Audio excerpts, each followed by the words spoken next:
Yo, what's going on, guys? It's your boy. Welcome back to another video. Today we're going to be continuing along with our little Transformers watch-along series. I'm watching the original 5 Transformers movies because I came to the realization recently that I've never seen any of them. But that being said, today we're going to be watching the second one, Transformers Revenge of the Fallen. I have heard nothing but negative comments about this movie. I've heard that this is one of the worst movies of all time. Like, that's something I've seen consistently, like, when I've done a little bit of research on this movie. I also know that this is one of those movies that people constantly, like, tell people, hey, you know, writer strikes and actor strikes or whatever, they really affect movies. Like, look at this movie, for example, Transformers Revenge of the Fallen. This is a movie that was written like after the writer's strike, and it was really, really bad. So look at how bad this movie is. So I have very low expectations for this movie. I'm incredibly disappointed because I just watched the first one and I like the first one. So hearing that this one's not going to be as good does make me a little upset. But that being said, I'm going to go ahead, pop it in, and then I'll come back and give you guys my full review of it. Watch, oh, it's Watch List Wednesday. I'll add it to the list. Alrighty, Future Editing Blake here. I just wanted to chime in and let you guys know, I'm aware this video is not coming out on a Wednesday. I was going to post this video yesterday, but the Daredevil Born Again trailer released, and I'm trying to work on consistency a lot more on this channel. I'd rather have a video every single day, but when it comes to trailer reaction stuff, I want to post it the day that it comes out, so I just moved this video back a day. Next week, we should be back on schedule with the regular Wednesday releases. It's not even laughably bad. It's not even bad to the point where it's like, okay, that was pretty fun to watch. It was just awful. Some of the jokes hit, and I will admit, what's it called? The scene where he goes to the frat party or whatever, and, you know, he makes fun of the guy with the tight shirt, and he's just like, oh, yeah, they went to go find a tighter shirt for you. And the guy's just like, there isn't a tighter shirt. We've checked. Peak cinema. Like, that's a great joke, actually. I'm not gonna lie, that scene lives up, stands the test of time. That is an incredible joke. That is so funny. Everything else about this movie, not great. I feel like a lot of the robots sequences, like a lot of the fight sequences in this movie, digress from the first one so badly. Like, the first one, there's a lot of really good action sequences. There's a lot of stuff where it's like, you can tell everything that's going on. There's a lot of the sequences where the people are transforming. Like, the first time you see Bumblebee transform, you could literally see all of the parts of the car moving and everything kind of makes sense. There's sequences where you could see the same thing with Optimus Prime. In this movie, they're just like giant metal robots doing giant metal robot stuff, and then we're going to add explosions, and then there's going to be more CGI, and then we're just going to keep adding CGI. Nothing in this felt like it was tangible in the slightest bit. There was a lot of sequences where it's like, this weird gray monochrome robot is going to fight this gray monochrome robot, and we're going to have to try to figure out which one's the good guy, but, like, it's really hard to distinguish the two, and I feel like that was 90% of the action in this movie. I also feel like Sam should have died like 27 times. Like, there's literally so many points in this movie where, like, the main character 100% should have passed away. And it gets to a point where it's just like, okay, so this is supposed to be like a cartoony thing. Like, none of the action sequences are supposed to have any stakes whatsoever because this guy just got flung out of a building. He's fine.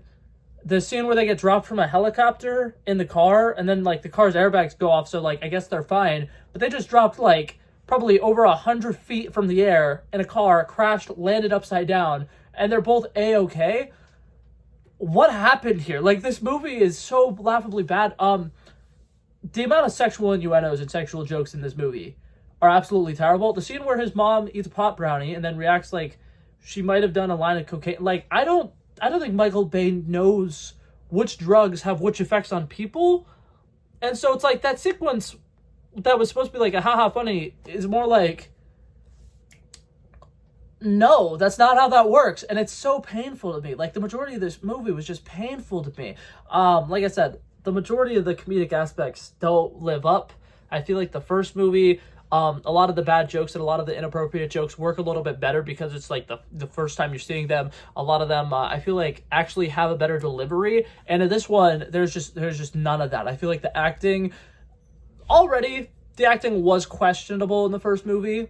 Like I said, I really enjoyed it, but I think that it mostly was just because, like, all the humor was landing. It is so much more obvious in this movie how bad the acting is. And then another thing, watching this movie shortly after watching the first one, the first, like, 10 minutes, they retcon so much stuff that they resolved at the end of the last movie or that they said during the last movie. The last movie, they made a big point to be like, oh my god, Shia LaBeouf's character, his grandfather, was the first person to ever find a Transformer. Transformers have only been on Earth for about like 100 years or something like that, right? And then this movie starts off with a monologue that's just like, we've actually been here since 17,000 BC.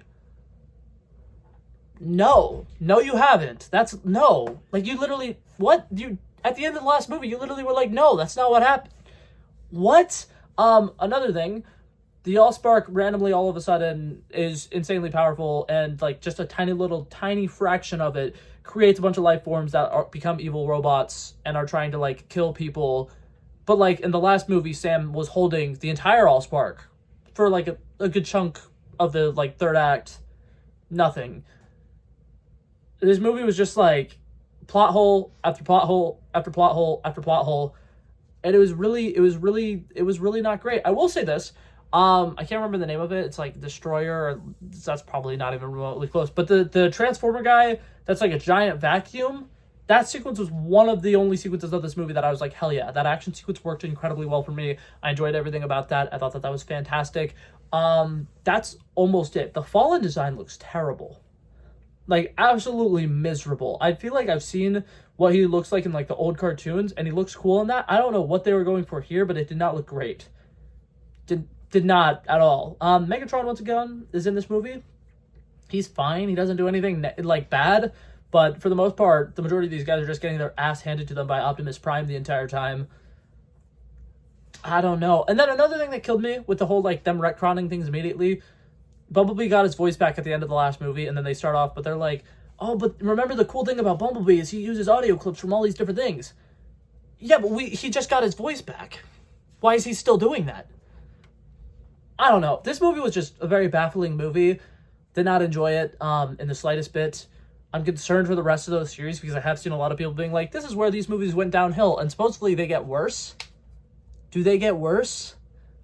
I'm terrified that they get worse than this because I didn't think that it could get much worse than this. I'm going to give this movie a final rating on a scale of 1 to 100. I'm going to give it like a 31.